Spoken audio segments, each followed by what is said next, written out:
Good afternoon. We've got just like to welcome Andy Newen to the commentary booth. How you doing today, Andy? Not too bad, Kimmo. How are you? Good, thanks, mate. What's this matchup we got up today? This is a semi-final. So we got Danny Stone and Daryl Maddox on one table, and we also have Justin playing Sean on the other table. So I'm going to call Sean Maddox final. Calling Oglesby and Maddox in the final. I was calling the opposite, to be honest. Exact opposite. That's good. That's what you want in the commentary booth. I was quite surprised with that call. Yeah, a lot of things I do surprise people. Yeah, but look at the way Daryl's hitting the ball, man. So he's a 7-foot specialist. And he's hungry. He really wants this. So I was watching his match against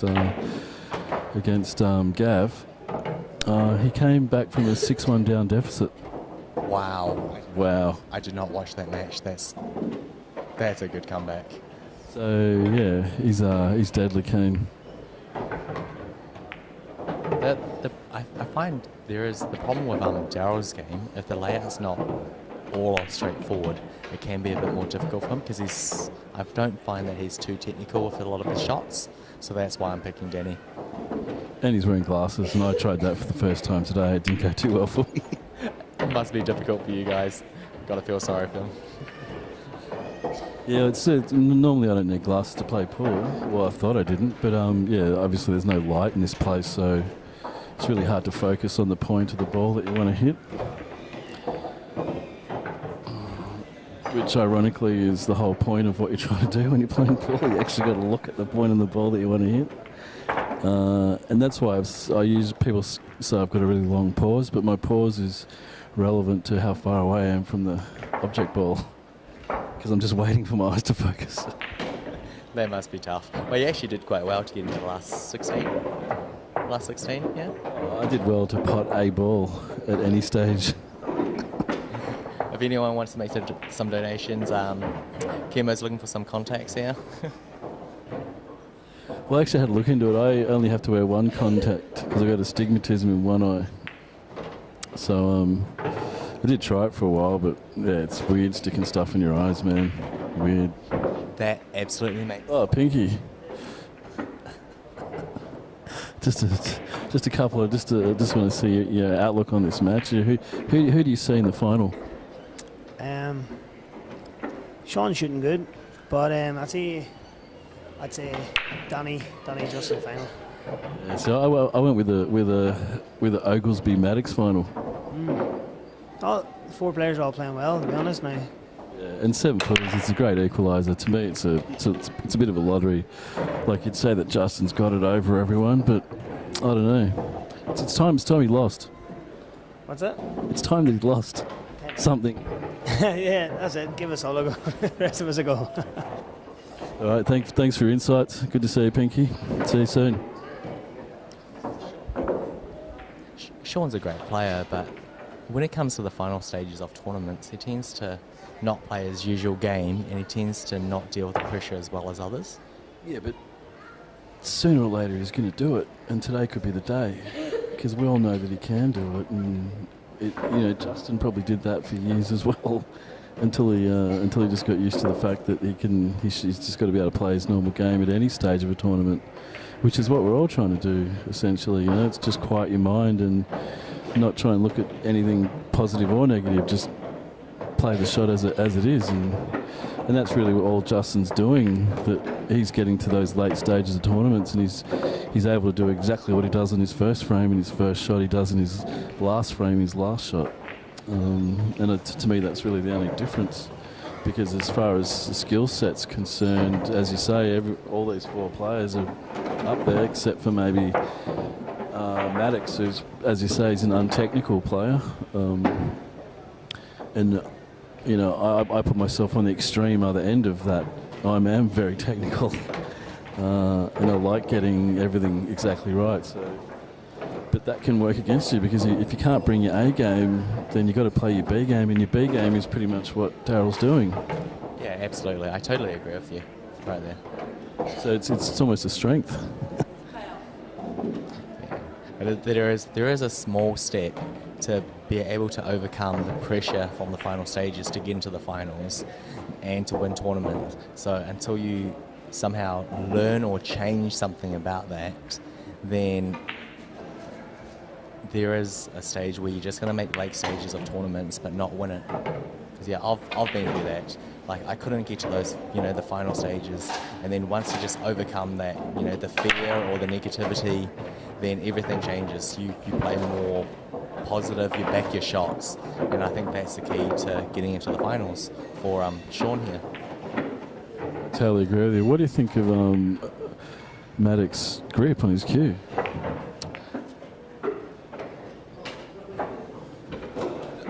I mean, because you can say the same thing about Justin's grip. I mean, what the fuck's going on there? If I'm not sure if you can see it on the camera, but that does help you to straighten up your cueing. So it does give you a straightforward cue, but it doesn't allow. Sorry, we talking about Justin or Daryl? I'm talking about Daryl. So that does allow you to cue straight, but it doesn't give you the free-flowing stroke that you need sometimes. So it can limit your games. So it is, I would say, in a way, cheating the stroke, because when your thumb's on the top of your cue, it just allows you to cue straight, and there's no going around it. But it does limit it because you can't bend, you can't bend your arm to do a full stroke. So what? Someone's told him when he's young, put your thumb on the top. Is that how snooker players learn how to cue straight? Like, where does it come from? Is it something he just did on his own? Well, it works. To be honest, to put your thumb on the top, it works. You cue straight, but then it limits yourself for later on in the game. So once, I think, after you start cueing straight and you're getting the feel of it, you should remove that. And, it might take you 3 weeks to struggle through your cueing, but it changes your game to a different level because it allows you for those bigger shots, for, a bigger stroke. I see what you mean. Yeah, but I guess if you only ever play on 7-footers, who cares? I mean, how you don't really need to get any big shots on a 7-footer as far as cueing is concerned. Yeah, absolutely. That's true. You are very limited on your shots, and you don't need those big strokes. But what happens if he goes to a 9-footer or he wants to place it? Yeah, but you look at Justin's cueing. I mean, you'd have to argue that his cueing's not great for big shots either. It's really good for all the little fiddly stuff. But He's holding the cue in 2 fingers. Yeah, it keeps him precise though. It keeps him precise. So 7-footers is a huge advantage. So if he can adapt to the 9-footers in the same way, he's probably taking on tougher shots, but it keeps his accuracy level higher. Yeah, so you're saying that he's never really taking on those big shots on a 9-footer because he's not in the position where he has to, because he's done all the work early. No, he can play those big shots, but what he's doing, instead of using the full stroke and the power of your stroke and your cue, he's just speeding up the cue speed. So that's where he's getting his power from for those bigger shots. So in a way, if you're played like that, for most of your life or your career, then you do adapt to it and it does work for you. Yeah, I've only personally myself only come to terms with this in the last couple of years. I knew nothing about cueing 2 years ago. I was just a pub player who just was accurate and then sort of adopted everything. But yeah, I did get to a point where it was frustrating that some days I was playing well. Obviously I was cueing well on those days and didn't know how or why I was cueing well. And then other days it was just ratchet. But yeah, I'm glad I've done the work now in the last couple of years just to educate myself on those basic sort of aspects of how to grip the cue and, the speed at which you're coming through and the timing and stuff like that, because you can generate a lot of speed just through timing and a lot of power, and it doesn't throw off you the shot because you're really not doing much as long as you're timing it well. You can generate a lot of power but maintain that accuracy, which you need on a 9-foot. Obviously I don't play on 7-footers that much. I wish they didn't exist personally. Well, back to the game. The score with Daryl and Danny is 1-1, and Danny just scratched on the break. So Daryl's got a chance to run out here. Daryl's going out. It's my call. If you're going to put odds on this out for Daryl to make it, what would they be? Give me 2 seconds so I can evaluate.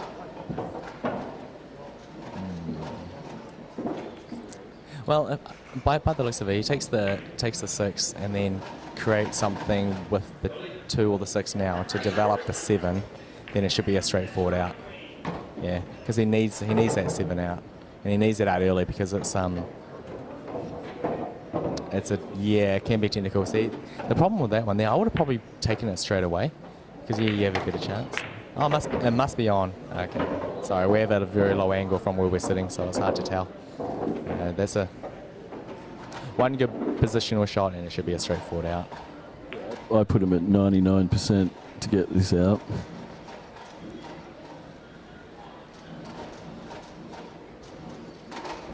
Most likely he's probably going to come down 1 cushion for the 3 or the 4, and then from there he's got an option, and then it should be straightforward.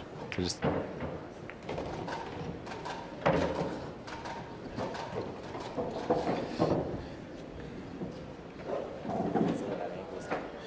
Yeah, and I think that's where Daryl's really good. He's really good at. He knows those angles instinctively. this could complicate things. Yeah, but he's getting on the right side of it, you know. He didn't muck up on the wrong side. Extreme right side, so it's not a... big pocket. Okay. That's a nice little roll there. See, that was a problem extreme side. I knew it was going to go into the 8, and it could possibly cause issues. So now... That 8... Now it's as straightforward as, it seems, so... That 8 looks nasty, in my opinion. To be honest, I can't tell what angle he has, but I don't think it goes to any pocket, so he has to develop it somehow. I don't think he's got much angle on this 4 to get to it either. I can possibly see a 3-rail shot to nudge it out, but he's going to have to force it.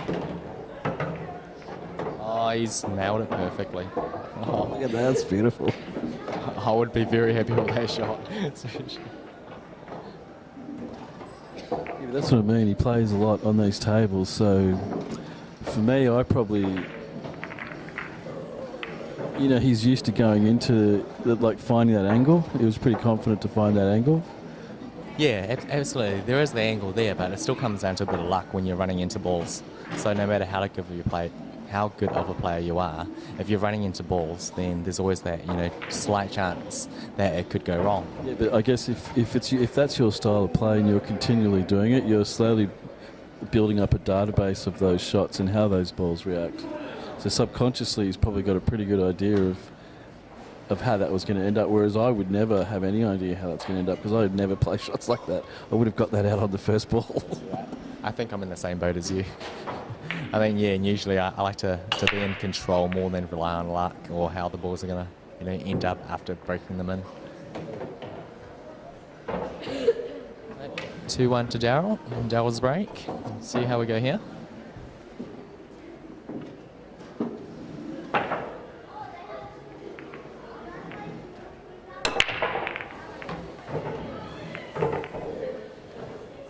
It's a pretty tidy break. First look, it does look a bit messy. So I'd just say there's a 3 and 11 tied up with a cluster of bigs. He does have a couple of balls around there, so if he does go bigs. But if he does go smalls, then I don't know how he's going to get his 3 out, which is just behind the 11 ball. So there's no smalls around there which he can use. So I think bigs will probably be the better option here. Sort of trapped into that though, wasn't he? I don't know if he could hit anything else but a small there. Absolutely, I don't think he had many options there. Yeah, it was a bit of an unlucky break where he landed it. I think he's going into it now.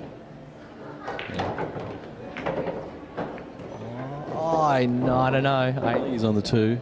I think it might have just covered it or might just be on. Yeah, it means he has to go back on the rail again to get onto that 3. Yeah, and then, I don't know. So yeah, he's got a couple of tough shots, good positional shots coming up. If he can land those, then the frame's his. If He's played that pretty nice. Like he's checked that up and just missed him. Like to me, he just looks really comfortable. Knows exactly what's going on. Now comes into the shot. Well, he will leave himself. He should be on the 3 easily, but it depends on what angle he leaves himself. Because the natural angle, I think the white ball is going into the bigs. So either he just stun that and leave in the middle. punches it and uses a little bit of side, just around 2 rails. Oh, head straight angle, then Willows. Yeah, but the beauty of these pockets is even if it's straight, you can cheat a little bit either side if you need to stun out. They are very forgiving pockets, to be honest. Oh, nice out. Very nice out. Yeah, it was one technical shot where she played, and he played it perfectly, and then he used the remaining of his balls to clean up, and he did it with confidence. So Daryl is looking actually quite confident at the moment. So the score is 3-1. Yeah, I'm calling Daryl 7-4.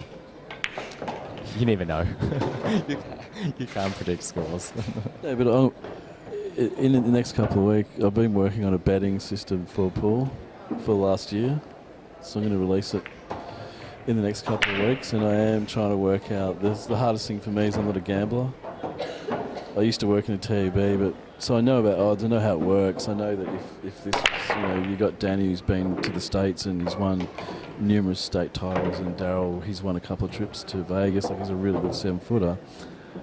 In my mind, I'd put Daryl above Danny in this particular game, in this particular pub, at this particular time, based on what I've seen in the last day and today of these two guys playing. But if I was to try and create odds for this game, like, I would still have to put Danny up. Like, I'd still have to have Danny pretty even. So what would your odds be? Like, going with your system, what would you think the odds are? Because the system has to revolve around the house making 30% every time. That's how gambling works. So I'd have Danny, I'd have him at $1.10, and I'd have Daryl, playing at $1.70 or something. But like, I know it's smart to do that from a punting point of view, but my actual expertise, if you want to call it something else, of just watching someone play and making a judgment call on whether or not they're going to go well in the next match, is it going to revolve around that, or is it purely going to revolve around the fact that you can look at the two players on paper and say which one's had the more,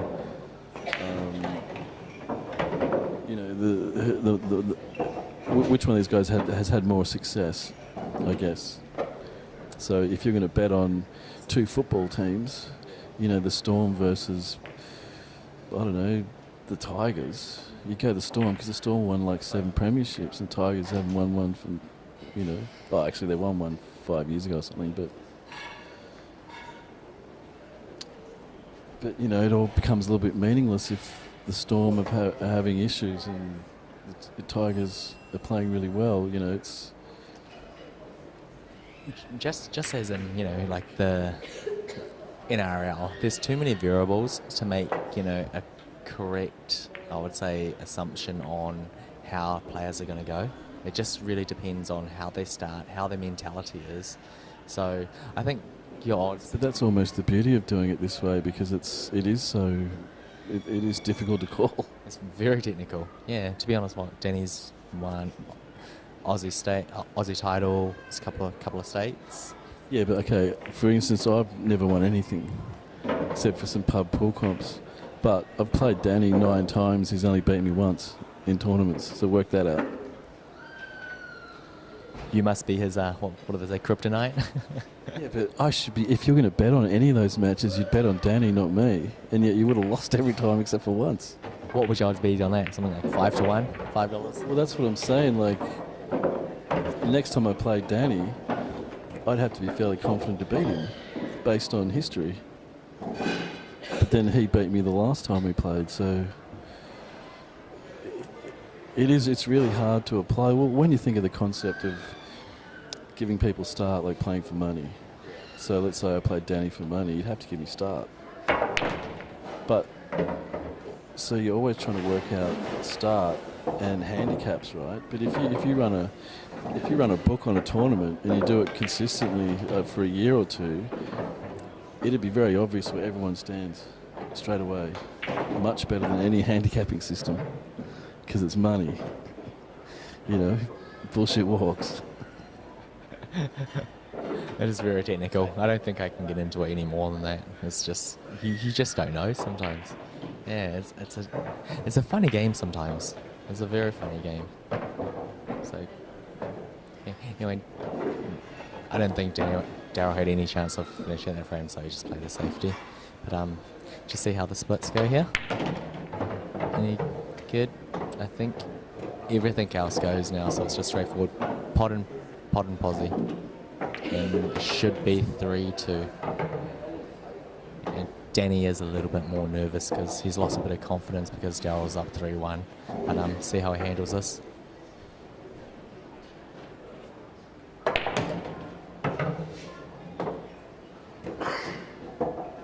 Played for the self snooker there. Yeah. By the way, he's looking at it. It's still straightforward. So pretty much. Shit, for we're not wearing shoes, right? But bum crack's fine. Well, Dan's got some serious bum crap going on there. Gavin had a massive one yesterday. Everyone gives me shit about not wearing shoes. What? My feet are more offensive than Dan's asshole. What the fuck? I did not notice that, but okay. It should be 3-2 here. No, I don't notice those things. I don't know what you look at, but that's something I don't. Can't miss it. I watch the table. I don't watch the players.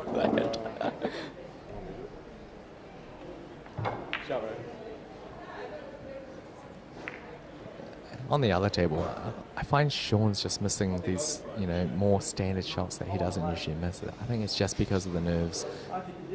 Yeah, it's semi-finals. I don't know if nerves is the right word to apply to Oglesby. He's not a particularly nervy dude. No, it doesn't seem like it. He tries to hide it with his behaviour, but his stroke and the way that he's hitting the ball isn't the same as he usually plays. He just tends to hold back or hesitate or jump up a little bit faster than usual. He doesn't stay down, cue through the ball. It's just those very minor details which he does in the final stages of tournaments, which doesn't allow him to make the finals. Like, he's very capable. He can play pretty much any shot on the table, but it's just a mental game I find with him at the moment. You know who broke the last frame? Maybe what? Are you just sitting there talking? 3-1. I did. 3-1. Yeah, I did. Well, You did. Danny broke first. Danny broke first. yeah, no, I broke. What's going on here, Daryl? Fuck knows. There's some issues with the break. Like, who won the lag? Danny won the lag. Yeah, so he's breaking on odds. Yeah, so what's the frame score? 3-2. No, it's, Yeah, that's right. You go on. You had no base to see, so you're forced to take that one. Yeah, because the base was a better option, and then What happens there? You go back to normal, or you just keep going? I broke last game. I knew I broke last game. You go back to house, man. You just keep going. no, you've just got to. Now you've realised. No, now you've realised the problem. You've got to go back to the way it was. Yeah. Just pay attention, fellas. Beauty there. Did you have two in a row? Did I have two in a row? I'm glad we sorted that out. Because lucky we're here. can't remember. It's not our call to make those things. They should be paying attention on whose break it is. I feel as long as you're confident and assertive, everyone will just agree with you. That's true, actually. It does come down. Everyone just wants a leader. Confidence does pay a lot. I don't recall. I'm not a leader or a follower, so I find human life very difficult. But I have learned that if I really just don't have time to fuck around, just be confident and assertive, and everyone will think you know what you're talking about. Absolutely, just back yourself. Yeah, I'm the same. I'm an introvert, so I'm not the greatest at socialising and, talking. But I don't know, if you feel something that's right, just back yourself and just say it is. And it's not about the what you say, it's about how you say it. Dry breaking Daryl. No, let's do Frame it looks again. quite open. And Daryl just said, let's do it again. You're not having another one, mate. Up for you. Oh, that's a good resolution to the problem. He had an extra break, but it came up dry, so everyone's happy.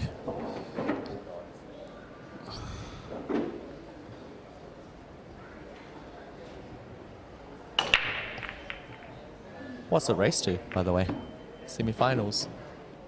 I'm pretty sure it's 7, but it could be 8. They tend to go up by 1, and then the final will be 9. That's what they did the last tournament.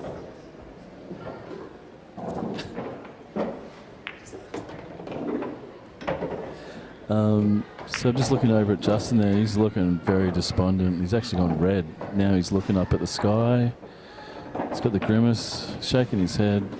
He basically had a ball over the pocket there that he just missed. So complete brain freeze.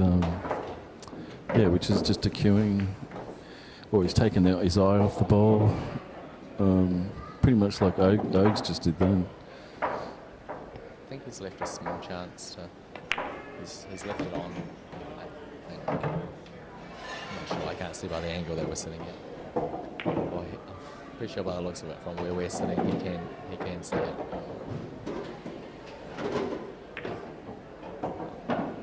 Had a full ball.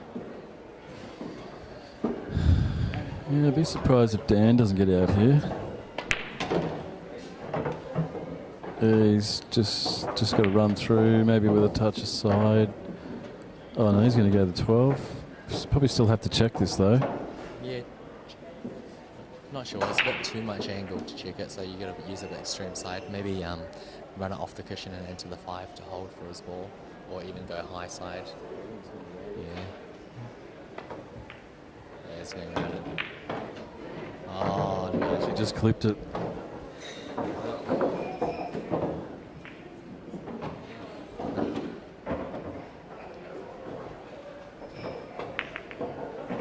Yeah, I like that shot that he attempted. Didn't do it too well. To be honest, I don't like the odds of those shots. Yeah. To be even if he got that shot in and didn't clip it, he's going to be a high side and it's going to be a lot of angle to be able to hold a good position. So that's it is quite, I think, find it a little bit more technical. If he just took it in hindsight, if he just looked at it again and probably just played, check side and held and just bumped it in or go soft pace, because of the line that he could have gone into should be safe anyway and it would have left him a shot. It's straightforward potting for Daryl. I don't see many issues here. Yeah, I think the 2's the only problem, but it's definitely not a big problem. No. He's combo and then it's all like, God damn these angles. Can't see it from here. It is so deceiving from where we're sitting, because we can't, like the way that this place is set up, it's like we can't sit too close or else the players can hear us, so we're sitting way back and we're on a low angle, so it's very difficult to see. Yeah, but you build up these skills as a commentator, same as a pool player. Note to self, yeah, not to call shots on angles. Can't see it for shit. Yeah, so we're looking at 4-2 to Daryl here, I think. Is that right? 4-2 to Daryl? Yeah, if he finishes one, which he should. It should be 4-2. A bit of a kick there. Yeah, that was massive. It's still on in the middle. So yeah. Don't think if he just pots it naturally, it shouldn't hit anything. Shouldn't go anywhere. Yeah, just don't undercut it.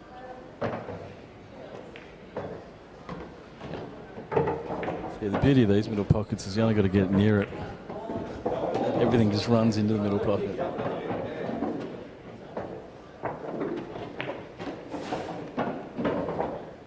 Just going to go check the score.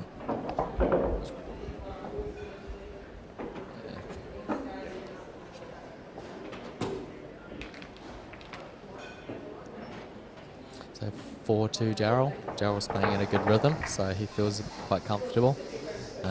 Danny's a bit more hesitant at the moment, so he needs to either find some confidence, because yeah, he's a confidence player, So once he gets that, he tends to play his shots without hesitation. Kimo's just going to go check the score, check what it's raced to.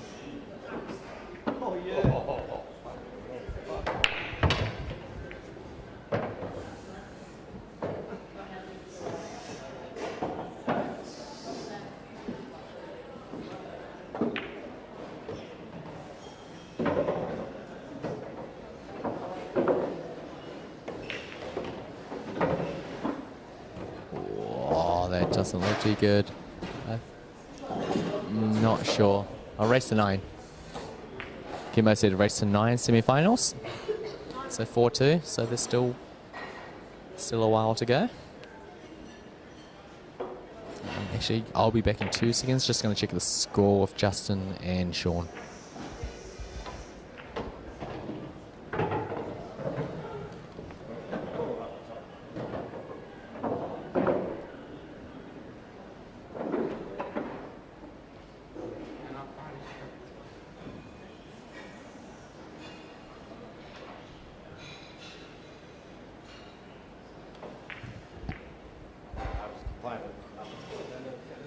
Three, 2 to Justin on the other table.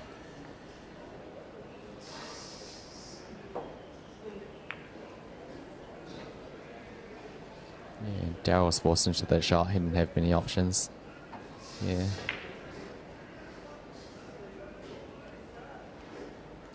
So tough out for Danny. He's got quite a lot of issues, quite a lot of problems. That little bit of luck might have helped him with one of his issues.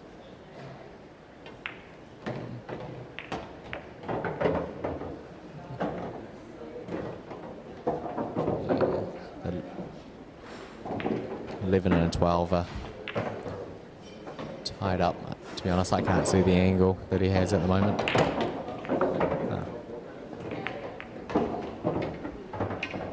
No shot there. One more problem. 10 and the 14. Yeah, if you just 10 and the 14 is the only issue left. So yeah, there is angle. There is enough angle without bumping anything if he gets the right angle.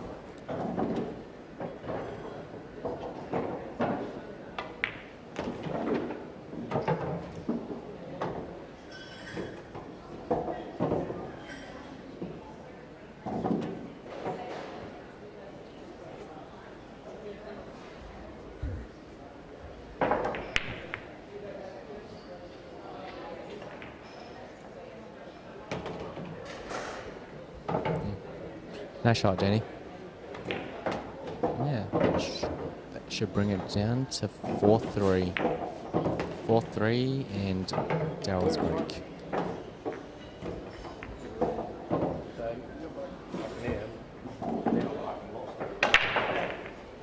You want me to have 2 in a row? It's not going to quite help. I'd rather win one. I thought you must have had 2 in a row before. I don't remember having 2 in a row. One of us had to, but I don't remember.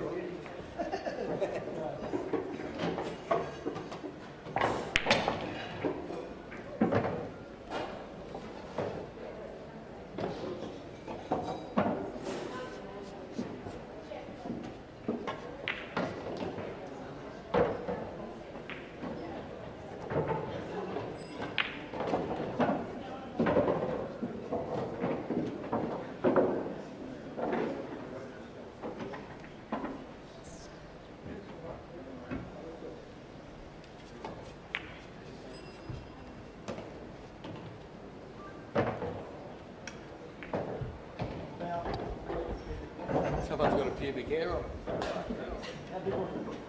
Small.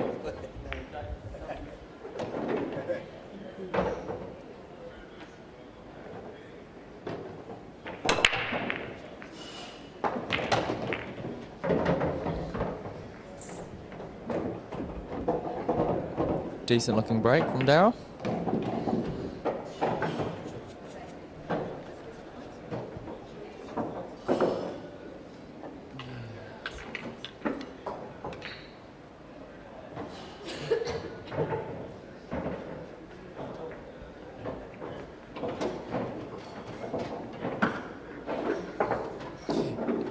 everything's on without disturbing anything. So it just depends on the position that he can get.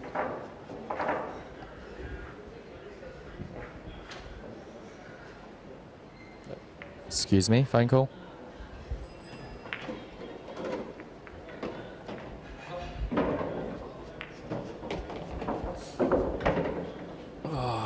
Okay, what I miss?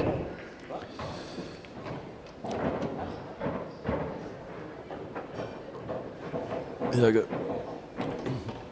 got Daryl at 4-1 on to go out in this frame.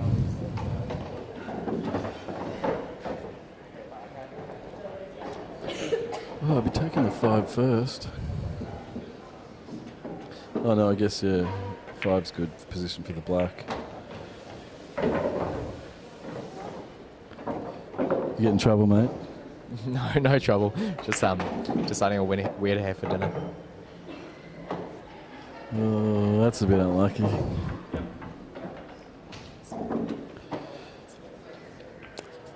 I haven't seen many doubles miss though. I mean, jump shots missed this weekend. Something about 7-footers. It must be a lot easier. Great shot there by the Ogmeister.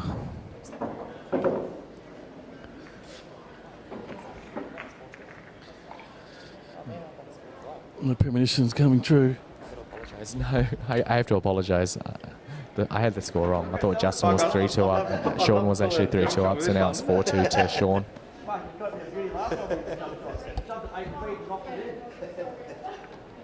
that was at the fucking the other cop, wasn't it? Yeah. And I had to hit it on the full that day. I was remembering it. Yeah, I was thinking fucking. I have one shot every 3 weeks. Yeah, the odds have shortened a bit. But yeah, as I was saying before, jump shots are just so much easier on these tables.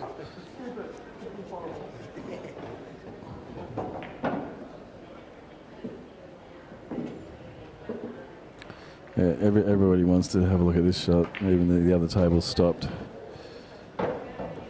Needs a little bit of backspin on it. Oh yeah, there it is.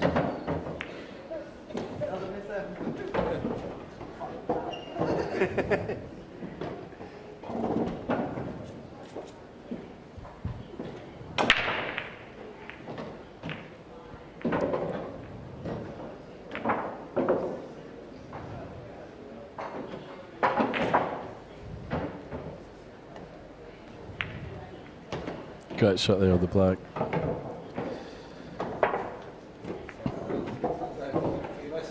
I'm joined in the commentary booth by Miss Joey Tom. How you going, Joey? Good, how are you? Well, thank you. Having a pleasant day? Yes, remarkable. So you seem to have lost your wallet earlier. How'd you go with that? To change colours on you. How embarrassment. Well, tell the people what happened. So I was in the middle of the game and I suddenly realized that my purse is missing. As you do in the middle of a game of pool. And I started running around trying to find my navy blue purse, and it turns out that I have the black one today and it was just right there, so thanks, Kimo. Right next to where you're playing. So what, you looked at that purse and went, no, that's not mine, even though it looks exactly like the one I've got. I didn't bring that one today. I didn't even look at it because it was black. I was like, yeah, thanks. That was really funny. I'm so glad I found it though. So yeah, that was a match against Ash. How'd you go against Ash? Yeah, good, I won. Still on the winner's side. So that was, yeah, so Ash is now on the loser's side, obviously playing Louise.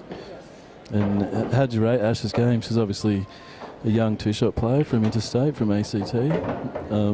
She's quite new to this game. They don't have any tables down there, so I don't know where she practices. But yeah, she seems to be doing quite well. Yeah, I just had a little word with her earlier. She's from Canberra. She used to play a bit of pool, American pool, but it seems that she used to play in comps as well. That's what she said. I've never seen her here, but maybe she might have played with other people. But yeah, she's back now, so it's good. It's always good to see new women. You know, it doesn't matter what you play, come play, you know. It's always good to learn and just, you know, it's a good day of pool. The more women we get, the happier it is. So what was the general consensus amongst the female players on Bean's recent foray into the Open Championship down in Melbourne, where she decimated a couple of Australian champions? I mean, the whole concept of male and female pool seemed to dissipate at that point because she was smashing everyone. It didn't matter what gender.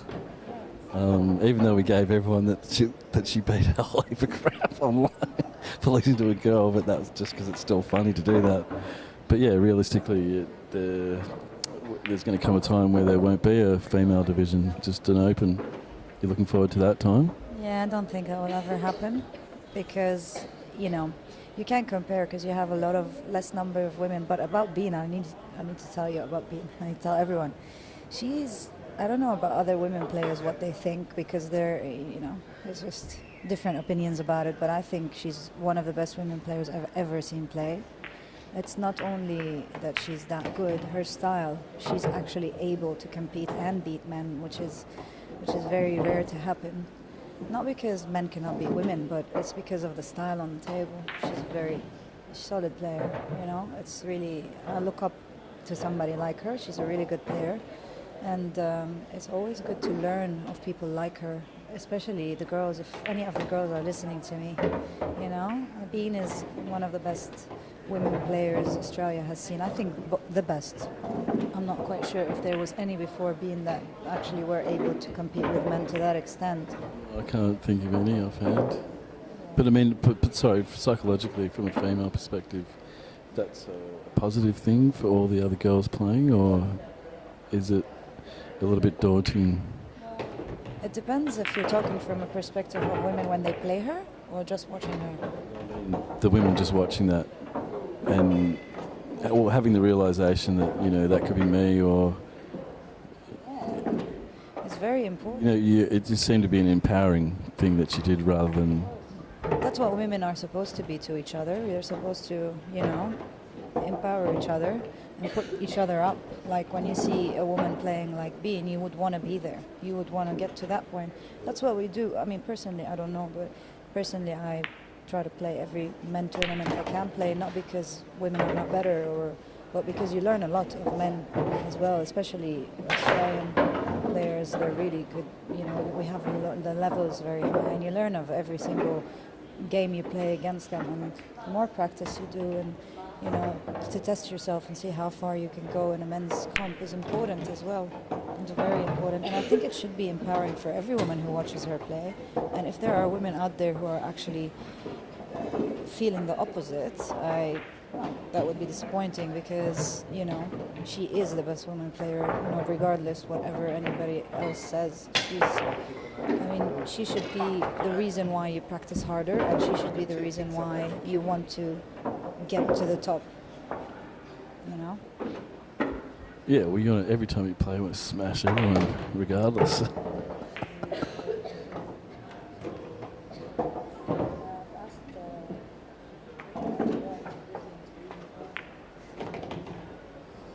Are you going to Brisbane for a comp? Oh, just for every hit. Coaching of her, hopefully. Yeah, right. Yeah, that'd be awesome. It's very important because she can teach you things that other women cannot. So it's important, isn't it? Especially if you're looking to move forward in the game. But it's you know, changed not since just when it was. come to these little comps or the big ones that they do. And if you're looking to really advance in the game and stuff, you need to learn of other women. Well, I guess she's gained a lot of experience, obviously playing in her home country, but also she's played obviously around the world in different countries. But mainly she's been mixing it with the top ladies in the world. So she's gained a lot of experience, and yeah, if you can go up there and practice with her, then you get a chance to glean some of that technical data off of her just by watching her, even if she doesn't even talk to you. You just have a hit with her, and I mean, most of what I've learned playing this is just filming it. I've filmed, you know, all the big matches in the last 10 years. So you watch James Delahunty playing Ben Noonan, and it's impossible not to learn something. Because there's 10 things in the match where you go, oh, I didn't know that was possible. It's true. It's very, very important. You're right. Yeah, you're right. Just watching is enough. Well, not enough, but Well, but having the having the latitude to not only watch but then ask questions is is awesome. that's what you should do with every single tournament you go to. Like, even now, the guys are playing, you know, like you're watching the best players, obviously, you know, the most experienced players play. Like the game between Justin and Sean in the second table. We're streaming this one. We're not actually streaming anything because there's no internet. We're just recording it. We'll be uploading it tomorrow. Old school, back to 2005. Fucking two in this match. This is what we always used to do, man. Fly around the country, film everything. We had like 4 cameras, so we'd film everything and then go home and edit it and put all the scores in. Then you got to watch it all over again and see who wins each frame. And then you got to render it, and then you got to upload it. And it wasn't like NBN these days. It would take you like a day and a half to upload a video. So it'd take you like a month to finish the whole tournament. Interesting. And these days you just stream it and you put the scores on while you're streaming it, and then it's there, it's up. You don't have to do anything. Yeah. Technology. You gotta use it wisely, though. So, like, what's the score there? Do you know? Pretty sure it's 5-3 to Daryl, and over on the other table, I think it could be 4-all, but I have no idea.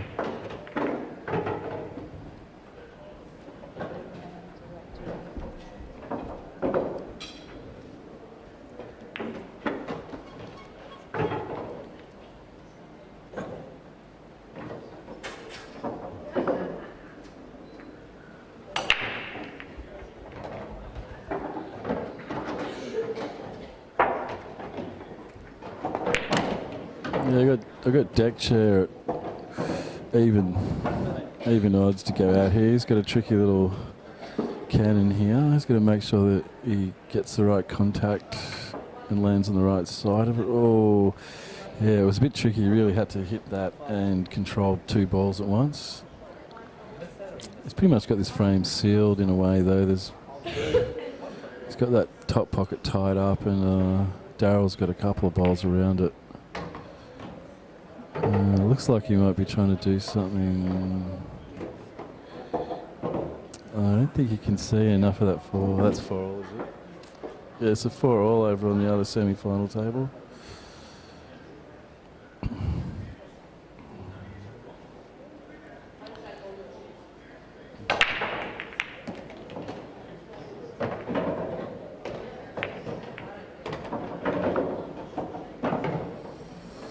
Yeah, so Dave's really going to try and do something nasty up here on this. I think he might be looking to put that 7-ball, pot the ball that's in the pocket, and then put his 7-ball in behind it. Still a pretty technical.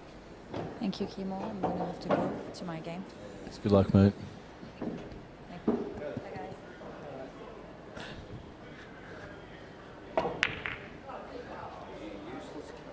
I think he almost did enough there, though. I'm not sure Deckchair's got a shot up this end of the table. He's got the option of a double kiss now. He's realised there's really not much he can do. I think might be trying to cut this 14 in and get all the way around back up here.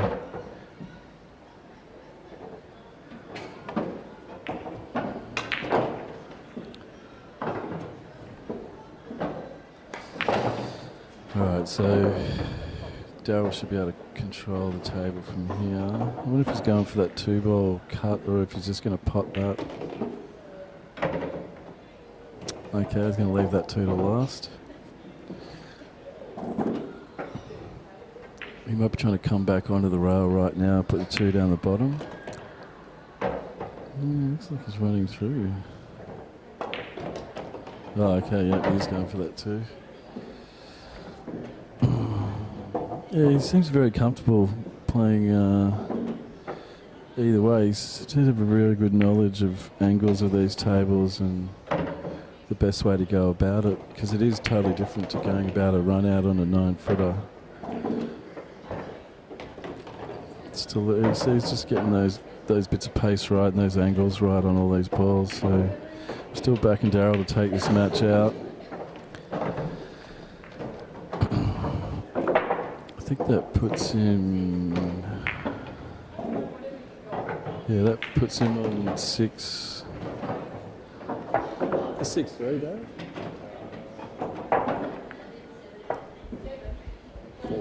6-4. Yep, Daryl's up 6-4. I believe it's a race to dawn.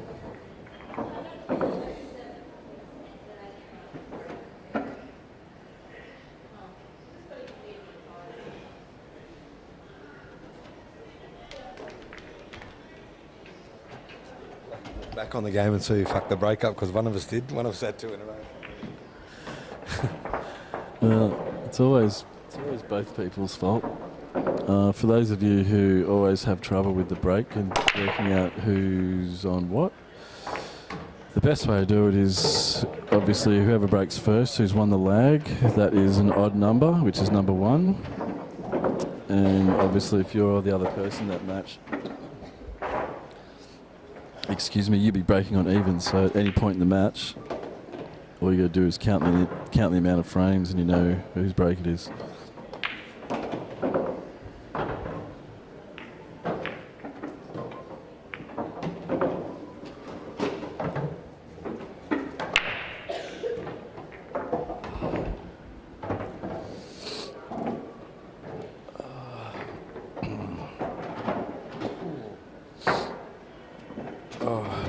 Everyone's feeling a bit fluey today, although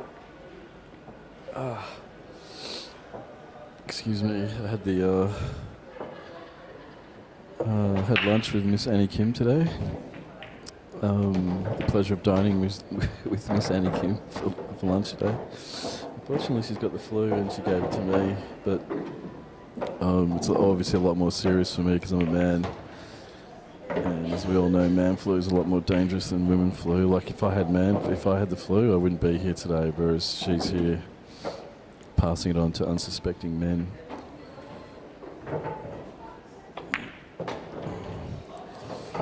Can't see Deckchair having any problems here.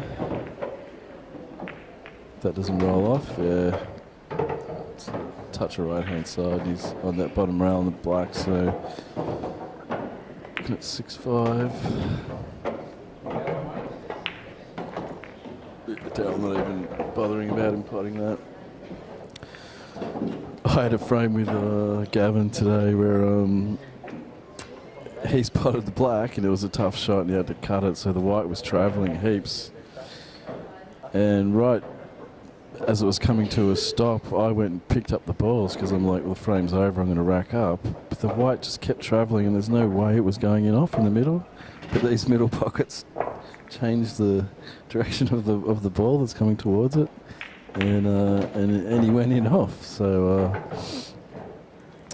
always make your opponent play that last shot. And to Gav's credit, he also gave you the frame. He could have easily just said, well, you know, you conceded by picking up the balls while the white ball's still travelling. Being the gentleman that he is, he gave me the frame. It was lovely of him. I think he took pity on me because I was wearing my glasses for the first time.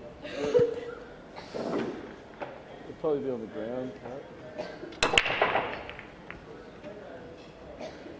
Everyone's been putting it on the ground next to the table they used to have. I can't see it, right?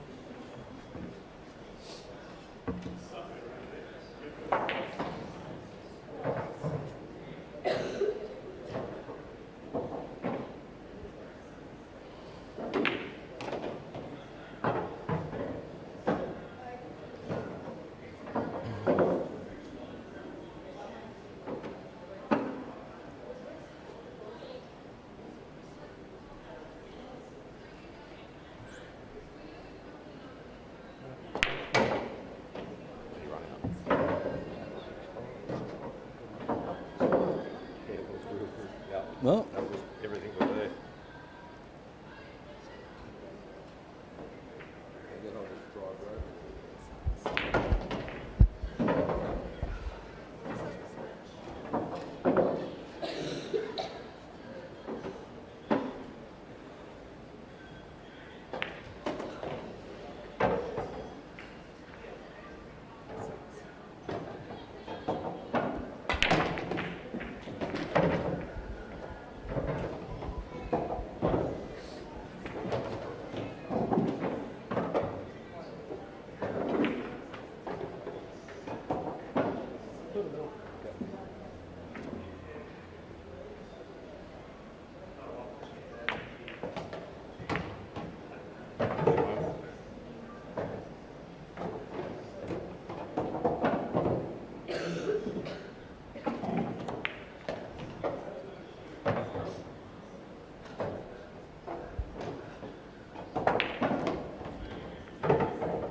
Danny looks like he's got to swerve this a tiny bit.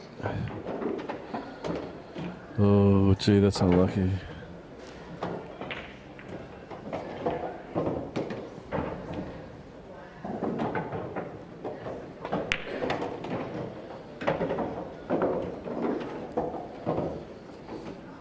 He's really got to try and get on, on that side of the 4. Tricky shot off this 3. I'm not sure how far off the rail that 3 is, but looks like he's going to have to come back.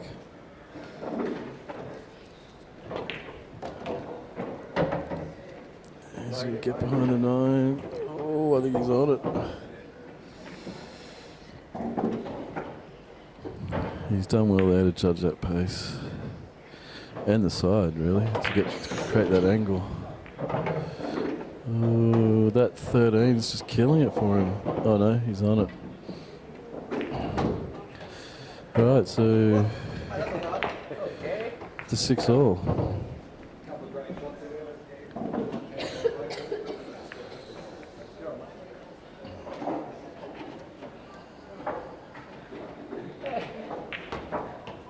One ball when you kicked it. The one on the rail. You kicked it. Why are you kicking it for?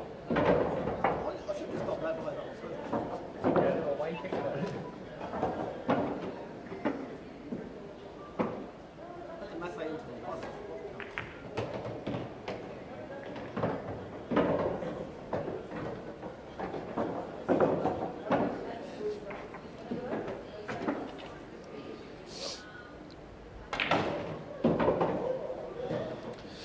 All right, so we've got pretty much a race to 3.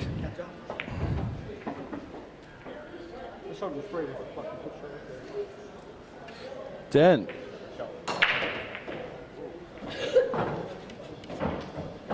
How good was that run out? Oh, made it look very difficult, mate. A lot harder than it should have been. Swerving around things and hitting things fine, and then you seem to be moving that 13 ball in front of every ball that you wanted to hit. Yeah, his tables are too hard for me anyway. But been playing pretty good today, so can't complain. It's a good confidence boost to that last frame, so that brings you up to what, 6 all? Yeah, back to 6 all. I never thought I was going to catch him at the start. Race to 3. Race to 3 it is.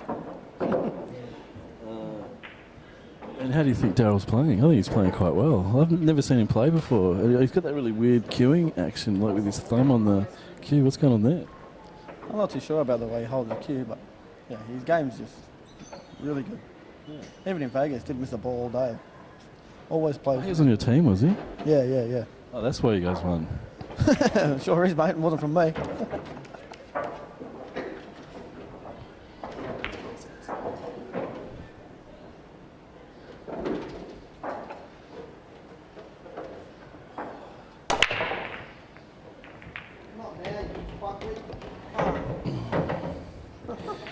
Dan having a stern word to the white ball there.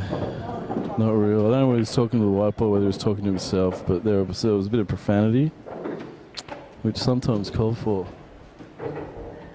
Hey guys, on the other table, Justin and Sean, it's 5 all. So Sean's body language has actually changed recently in the last 15 minutes. So he's more confident with his shots, and even though he did get a couple of more chances than he should, because they were quite technical frames. Sean's body language has changed a bit, so he is playing with a bit more confidence, which is a good sign. I called it. Okay, this match we've got a race to 3 at 6 all. So that's good. I mean, it's good to see the semi-finals should be this type of style of play. I mean, there shouldn't be more than 2 frames distance between each player at this level of the tournament. Yeah, absolutely. It is tough because even if it's 6 all, like Danny just scratched on his brake. This could be a run out here, and then the next one could be a break and run, and then he's 2 frames in front. So all the pressure's on Danny. So a lot can change when you're only 1 frame or 2 frames in front, if you are.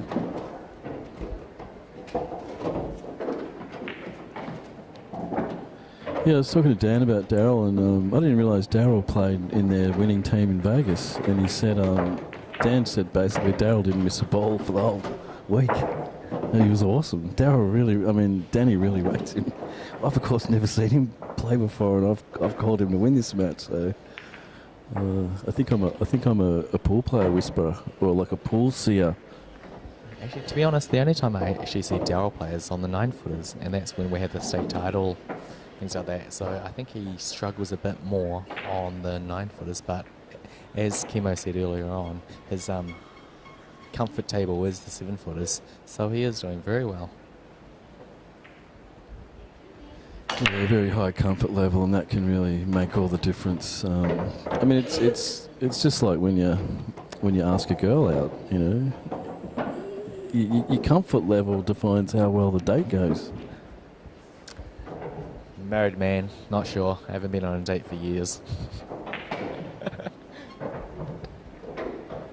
I guess, as we know, pressure's pretty much all in your head. I mean, you create the pressure. The pressure doesn't really exist. To be honest, I don't actually know if the shot's on or not. It looks very, very close. Oh, it was easily on. Oh, Jesus. Okay, we're looking at 7-6 with a Daryl to break, unless they fuck up and let Danny break twice. Oh, those middle pockets. How did that not go in? How did he get away with that? I have no idea what he was doing, but he didn't even need to be that close. Oh, jeepers, that could have been awful. Well, I can see Daryl's got a brand new schooner for the last 3 frames.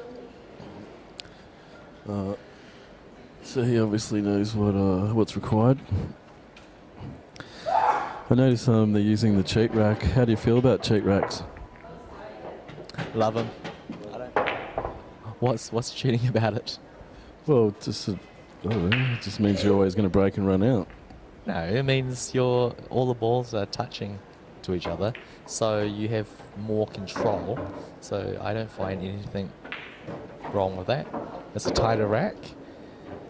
You know, you have more control on your shots and control of the white ball, so you have a higher percentage chance of getting a ball on the break. So just say, for instance, if you're just using, you know, the usual rack, the normal, you know, house rack, it's just anyone's game. It's luck. It comes down to luck, and in this game, you do want skill involved, not just luck. Yeah. So if your opponent doesn't have one and you've got one, then you have an unfair advantage. Sharing is caring. Yeah, but most people don't share. Now, how I see it, if one player is using it, you should let your other opponent use it too. So you can't just, you know, hog it all and say, you know, each their own. That's a bit selfish. It's not what everything's about. Yeah, as I said, cheat rack.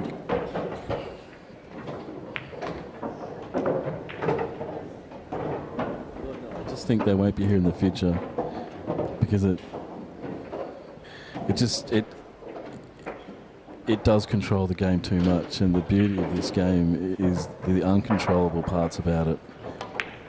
It's just like, you know, a lot of things have happened to golf in the way that the hardware they use to play the game has outstripped the actual design of the golf courses.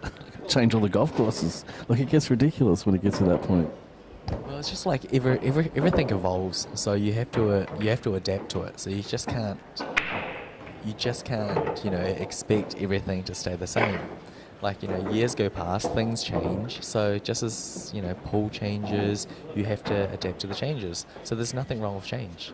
Like, psychology-wise, percentage of people who don't like change is higher than the people who do. So everyone, you know, there's always going to be people who are against change.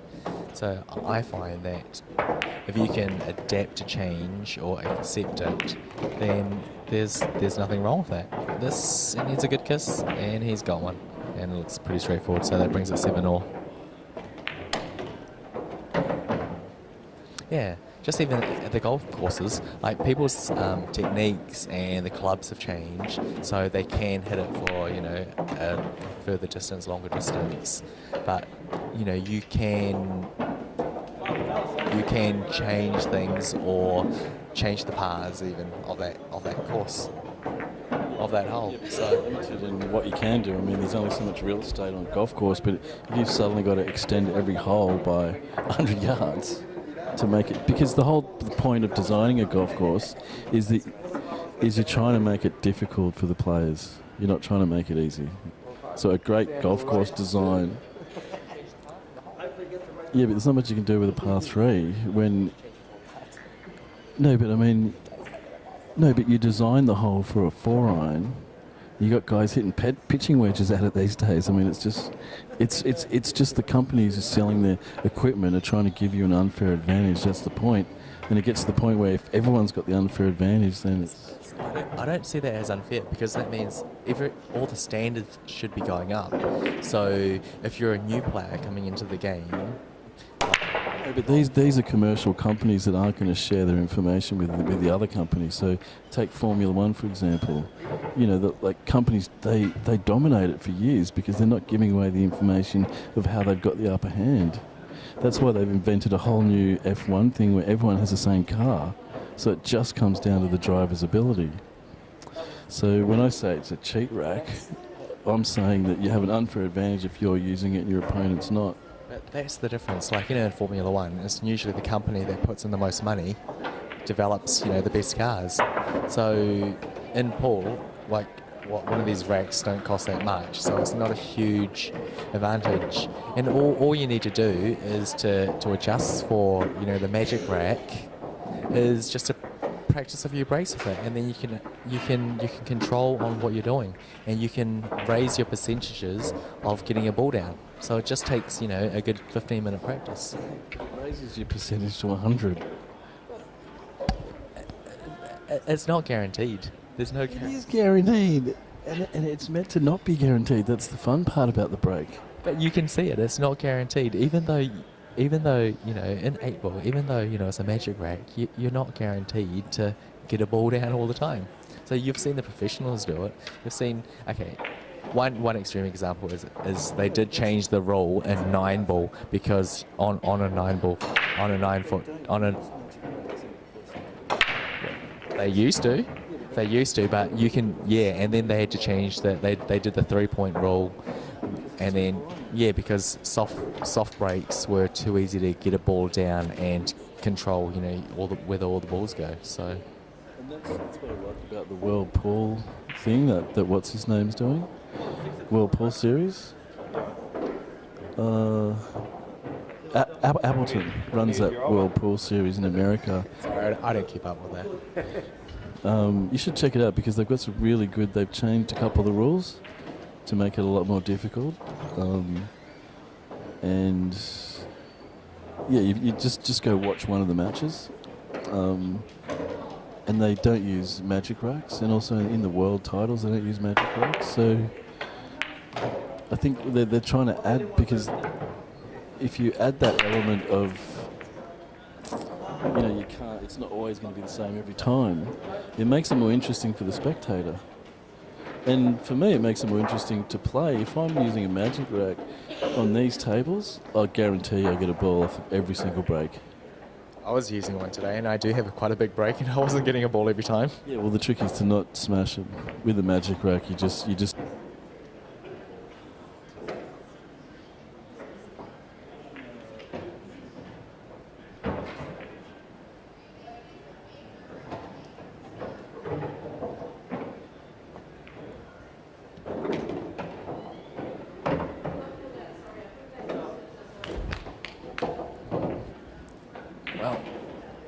We actually had some technical problems. Someone actually pulled the plug. Someone pulled the plug on the camera, so it stopped recording, and we don't know how long for. So Kimo's here to explain that. Some idiot just unplugged all the cameras. Hasn't happened to me for a while. It's a problem when you mix alcohol and humans. Oh, I'll just unplug this, see what happens. So hopefully it wasn't all in vain, all the contact we just did. But anyway, what's the score here? Daryl's on the hill. Your prediction is right. So he's 9-8 or 9-7? No, it's race to 9, so it's 8-7. Sorry, 8-7, okay. So he's got a frame up his sleeve. I'm going 4-1 on for him to break and run out. What odds would you give it Oddie in off? Daryl hasn't been breaking the greatest, so all he needs is one good break. The last. No, the odds you'd give that he'd go in off on this break. Oh, very low. Very, very low. Okay.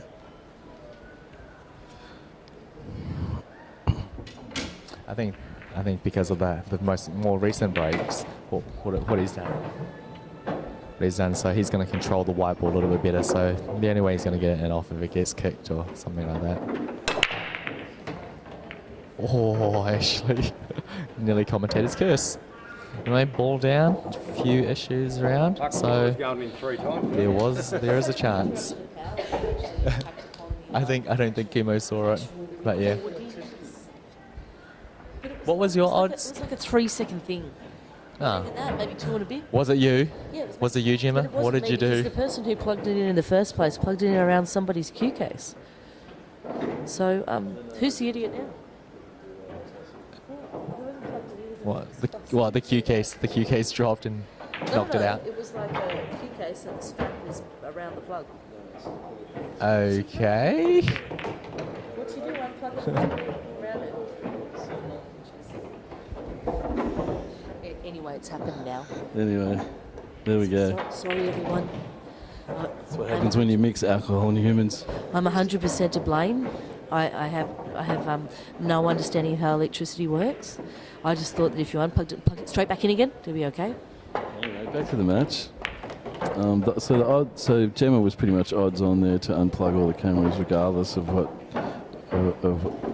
what I did to avoid that. Gemma was 4-1 on to do that. Please. But anyway, Technology. next time it happens, can you tell me straight away? Long Dong was onto it, okay? Pretending it didn't happen. Long Dong was onto it, and I admitted to it straight away. Okay. Anyway, back to the match. Back to the match. Yeah, so I gave him 4-1 on to break and run out.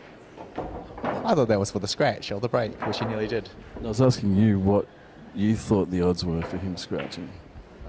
Well, it was closer than we thought, as we see with the result. But there is some technical shots. He needs good posse. So he's got a tied up 8 ball, and he needs to break the ball and land on his ball. Yeah. So,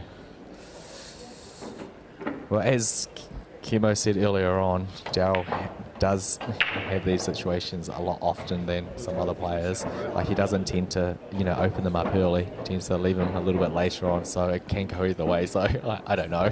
Well, he's got a shot here to actually screw into the ball that's on the black and then land on the 2, and to be pushing the black up here onto the top cushion.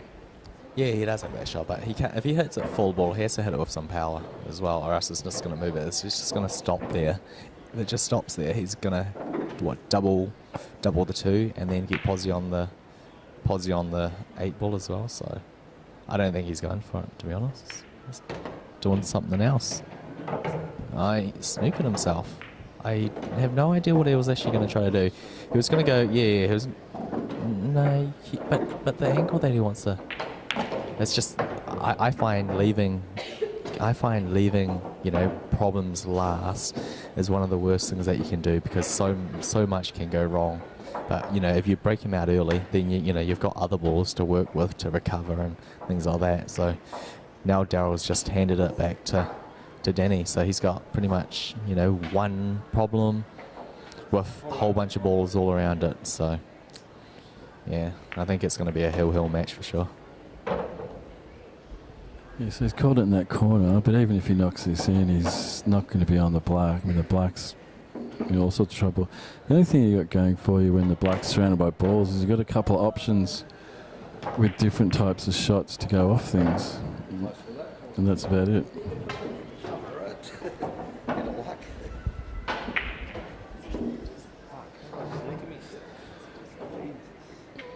Yeah, but I mean, you'd expect Danny to pot this ball over the pocket early and snooker him.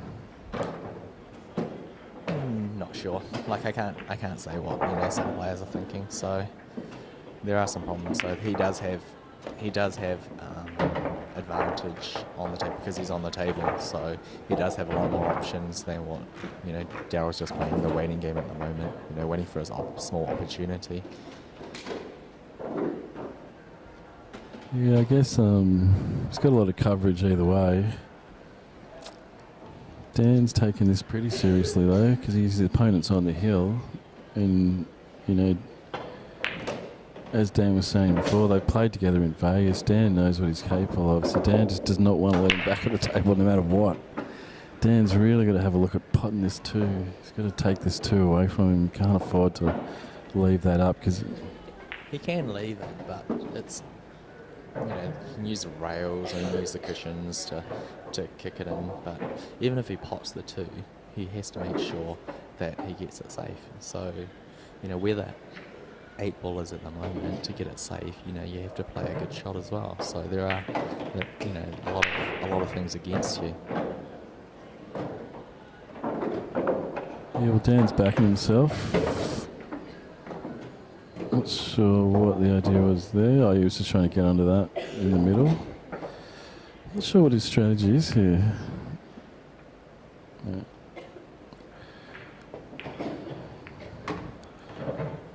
Yeah, he's pretty much running. He's running out of balls. He's doing exactly what Daryl did. Yeah, I don't know. Yeah, exactly. No point in potting anything unless you deal with the problem. Exactly what I was saying just before. I was saying you have to deal with your problems early, or else you're going to have no balls to use. And a lot of things can go wrong. Oh, okay, well, he's going to go for the maybe pod and open it up. And I guess that is on, but I mean, what you're looking at kicking the 13. If you hit that, it can go anywhere, to be honest. It can go anywhere. And it actually went very well for him. That was a huge shot that he pulled off. Either a lot of luck involved, or that was great control. I think he's channeled Maddox in that shot. He's channeled his opponent. I'm not sure his opponent would be too happy with that. Isn't it funny how sometimes you pick things up from your opponent? Say for instance, your opponent miscues, and then somehow you do it too. It's quite funny. Yeah, it's amazing the power of the subconscious, the amount of things they've got. I know there's that whole sort of thing where people copy other people's mannerisms when they're talking to them. Like if someone scratches their head, you'll scratch your head. You don't realise you're doing it. I was just gonna say we are sheep. We just like to follow. Yeah, I don't know. See, I used to be a jackaroo, and I've worked a lot with sheep, and I've never understood the comment because sheep can just sort of hang out all on their own out in the paddock. They don't necessarily, they get herded by sheepdogs, but I mean... That's because they're in a field, but if they're moving to another paddock, they will just follow each other to the other paddock. Yeah, but so do humans. Yeah, absolutely. I knew that. I see that they are. They're like sheep. Humans. Sheep probably give each other shit. You act like a human. Have you seen that social experiment with how humans are like sheep? There's like people in a waiting room, right? And oh yeah, I have seen that. Yeah.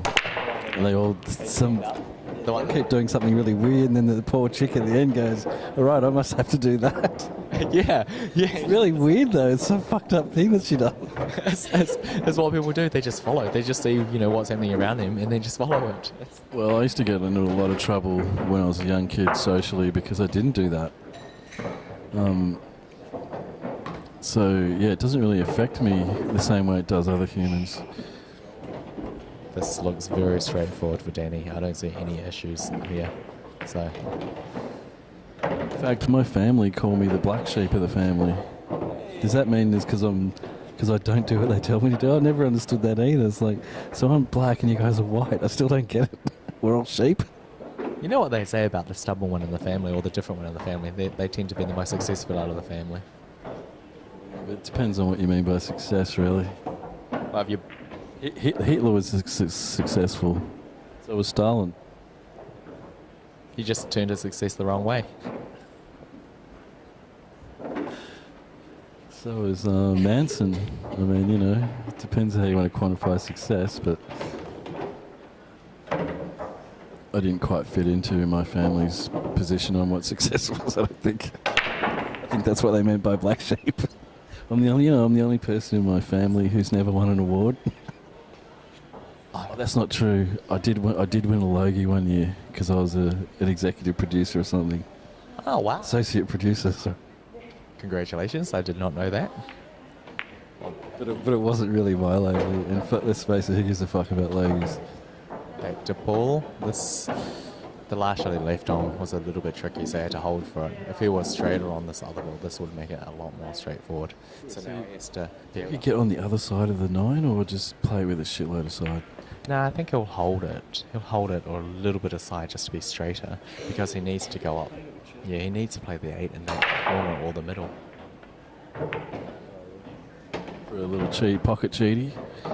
Okay, so the black he's going to play in that same pocket. He's just got to pick the gap here. Maybe aim for the 5 with the white.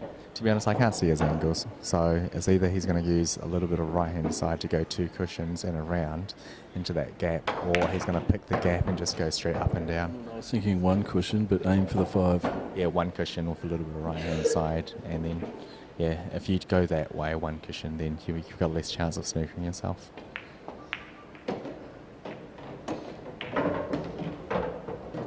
Yeah, he played my shot, but he... Yeah. It's on in the middle, so, yeah. Looks like Danny's the first one into the final. This must be tight. Half, or partly angle. He's probably worried about the in-off. So if he just does a little bit of a draw, then it should be fine. Might... Bad luck, Daryl. Oh, imagine, I'm thinking... that's 3 breaking runs I've done close to 3 matches. Hey, I'm thinking if it's fucking anybody else. Yeah, that's the If I'm first not break I playing- put like 4 or 5 balls off the break. If I'm not playing you, I'd be filthy. I got lucky there. How you feeling, Daryl? You done really well, mate. Bad luck. Fucking well, doing well's not good enough, but is it? Yeah, you can't stop a break and run there, can you? Yeah, no, I thought I should have. I thought you were... Earlier, like, Yeah, well, what were you thinking in a little couple of earlier. that frame you had to win it? To get onto that 2 ball, you were just trying to get high on the 2 and then cut it to release the black? I was cutting it to the left, knocking his ball out, and black ball on the corner was the... Okay, right. You just overran it. I overran. I give myself... both pockets were on, but I've just overrun it. Fuck around and play it softer. It's fine. Just didn't. It's bad luck, mate. Well done, well done. So let's get a few more tournaments on the 7-footers. I'll get a few more sevens. I can't believe it. I'm sitting in my chair. The earlier frames, I'm thinking, fuck, I probably should be losing 5 runs.